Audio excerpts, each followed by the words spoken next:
Welcome to the Commercial Real Estate Investing from A to Z podcast. I'm your host, Steph Boldrini. We provide straightforward information by bringing excellent guests with real-world experience in all topics related to commercial real estate investing. And in today's episode, I'm going to be giving you all an update on these amazing car washes. And also, I will be talking about hard times. Everybody is going through something in their real estate journey. Someone recently said that no deal is an easy deal. Every deal has a problem. And entrepreneurship is quite a journey, as you all may know. It's a 24/7 job, and that is the reason why we get more upside at the end of the day. Now, real estate is not literally 24/7 unless you really choose to, but it still has its ups and downs. So I will be giving you a raw overview of the car washes. The more I have shared the difficult times, the more people have reached out saying thank you. I really appreciate that. Now I know that I'm not the only one going through XYZ in my deal.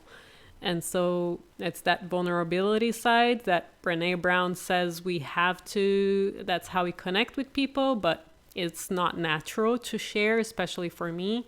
So I'm just taking a leap of faith and sharing anyway, even though I don't want to. So let me go over the car wash update. It has been a while since I have spoken about it. Last time I spoke about it, it was going great. We had 36% cash on cash returns. And last year was a full year of the car wash, managing the entire thing for a full 12 months. And we ended up with not a 36% cash on cash return. We ended up with a 55% cash on cash return on that deal. Now, I want to note a couple of things.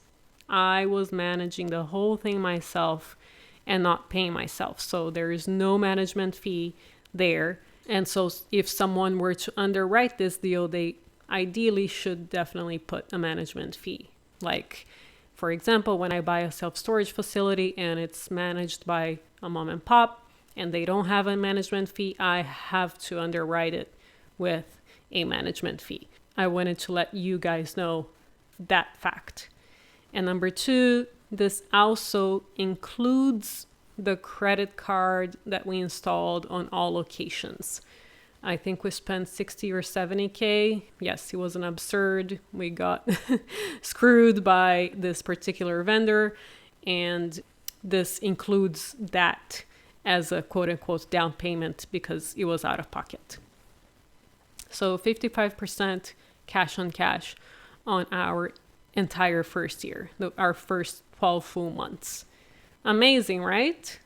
Well, after that, I decided I do not want to do car washes anymore. Why? Because it took my entire year. I was not able to learn how to manage it or how to have a system in place for it to be a somewhat passive investment. I am not local, so that added to the issues, and that is not where the issues ended. Besides everything that I already shared with you guys, I think I already shared that the roof caved within the first 2 weeks of purchase. Then my best employee quit without notice.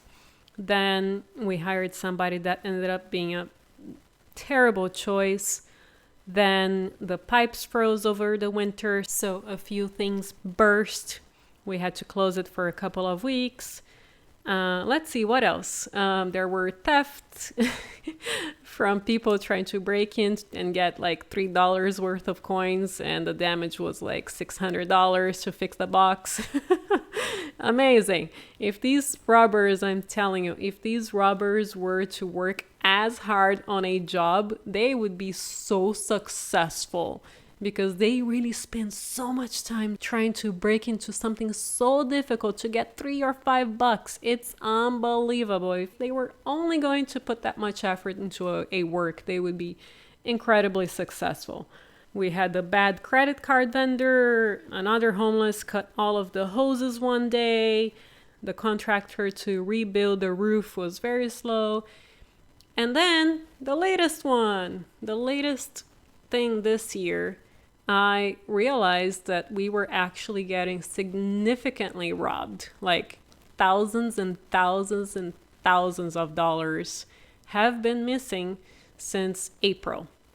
And there are some consequences to that. First, it is probably an internal job. We're finishing the investigations on that, and there will be consequences. Secondly, let me share what the current cash on cash is, and I'm just doubling from January through July and doubling that so you know what the difference is. So with all of that, the existing cash on cash went from last year 55% to right at this moment in time 30%. It's still great, but the robbery is bringing down the NOI. And now that I decided to sell this, we cannot sell for the real cap rate that the property would have sold if we actually had the income. So fascinating how so many things have a trickle-down effect out of this one robbery that has been happening since April. So now my hands are tied. I'm trying to get rid of these car washes, and the NOI is going to be significantly different than all the previous year's NOIs. So I cannot sell for that number. And what I realized through these literally sleepless nights, wondering what I should do now. So number one option is remove all cash acceptance. However, I learned that there are some cities that people do not have credit or debit card. And there are some areas within the city that they literally do not have credit or debit card. So I cannot do that. So I decided to do that in one location that has the most affluent area of all three locations. So we completely took out all the ability for people to pay with cash. So one problem solved out of one location. What about the other two? One of them I'm going to be converting to self-storage. The other one I will hopefully sell to someone separately as a completely separate deal. So first, I want to explain what went through my head, because number one, I cannot sell as a car wash anymore because the income is not matching, and I decided to exit these properties as soon as humanly possible because I do not want to figure out car washes. I decided to completely 100% do self-storage. So what is the first thing that I thought I could do?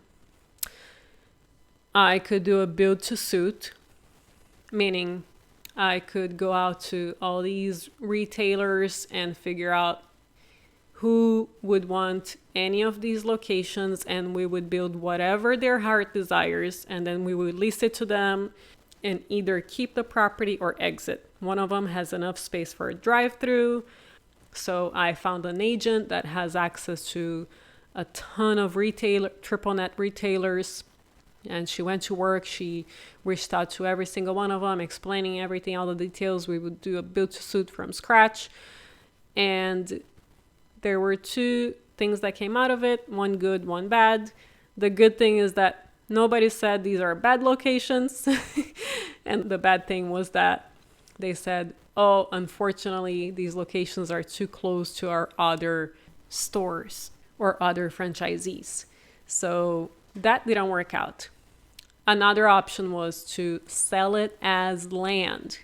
One of the car washes has an extra piece of land in the back. If we look at the value of the entire thing with the land, it does make up for the NOI missing, and it's basically the price of the car wash. Right now it is in the market. One of them is in the market as land. And then another option was that the two remaining, they're actually not only zoned for retail, they're also zoned for multifamily. So the one that has a piece of land in the back, we could tear the car wash down and build a multifamily building. So I talked to a very successful friend of mine who does multifamily, and unfortunately is too small for him, is a just over an acre. And so now I'm in the process of exploring people that would be open to a partnership, interested in building a multifamily in a just over an acre piece of land. And then the last one doesn't have extra piece of land, so that one I might sell to somebody local, completely separate from everything else. So now that all of these possibilities are out there, I have the self-storage, the car wash that will be converted to self-storage. I have the GC giving me quotes for everything right now. That is what is happening right now. And then in the meantime, what I decided to do is to partner up with somebody local who I trust and has been wonderful. He's a vendor that has been great up until now with everything. So I'm going to partner up with him, and I'm going to give him a percentage of the NOI, and he will take care of everything. We're going to have weekly calls to make sure that nothing falls through the cracks. The idea is for us to bring the NOI back to normal, make some improvements, even increase the NOI from last year, and then sell the very last car wash if that will be the only one remaining. I'm even open to selling it to him. And that is how I came up with all of these ideas on sleepless nights dealing with this situation. So sleepless nights are not that bad of a thing. Of course, I also spoke with people, right? We have to speak with people that are in the industry, that have been through these things. I have also found a car wash consultant that could go to the car washes and spend a few days there talking to people, talking to the employees, figuring out what is happening, figuring out the competition, and he would come up with a report of everything that would have to be done. That is definitely above the budget, especially after the theft. And so I decided not to do that right now. I'm going to fix all of these things with a partner on site that I trust and is also very good at managing things and fixing things as they come along. So this has been the journey on the car wash so far. And so I want to go back to the 55% cash on cash and the 30% cash on cash this year after the theft, because I know that this is what some people out there like. So I decided that car washes are 1000% not for me. The hair on the back of my neck goes up even searching for a car wash to wash my own car. That's how bad it has been. So it's not for me because of the time, and also because I decided that it's not going to be my primary asset class. Self-storage it is for me. However, for the people that love this cash on cash, for the people who want to make the time, for the people who want to figure out how to manage a car wash remotely, how to hire and have the best employees on site, how to order all the parts every single day that you need parts, and how to make sure that employees follow all of the steps, etc., etc., etc. This could be an asset class for you. I genuinely think that it's the next self-storage potentially, because right now the cap rates are pretty high for car washes, so you can get a great deal.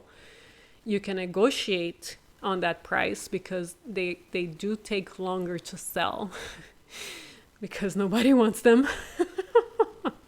I'm joking. Maybe they do. So they do take longer to sell. That means that you can negotiate a better price. And you're already coming in at a high cap rate. And there are a ton of mom and pops that own them that they have not implemented credit card acceptance and many other things. Another thing that a friend of mine reminded me of is that these car washes, they come with a big piece of land. A lot of them are in great locations, and you're going to get a big piece of land. Remember that as well for the people who want to develop deals and they want a great location, but you don't want to pay a ton for it. You might want to look for car washes. And like I said before, if you want something more on the passive side, car washes are 1000% not for you or me. And on that note, if you know anyone who would like to build a multifamily property on 1.2 acres in a great residential area, please let me know. I hope this was useful to you guys. There are a couple of other things that have been happening also that I will share on another episode, just so you know that things happen and we just have to deal with them. And this is literally, it's not me, it's everybody. I know incredibly successful people that are still until this day going through bad partnerships or anything in between. So you are not alone, and I'm telling this to myself too. I am not alone. And if you haven't already, make sure to subscribe to our newsletter at montecarlorei.com. We will have some good self-storage properties coming out, and I will let my subscribers know when that happens. And I would love to thank one of our latest reviewers, David J. Weiss. Great podcast. Love the detailed, unvarnished look at commercial real estate from so many angles. Stephanie was also super accessible when I reached out for follow-up clarifications. Such an informative podcast. Well, thank you so much, David. I really appreciate you making the time, and I will see you next time.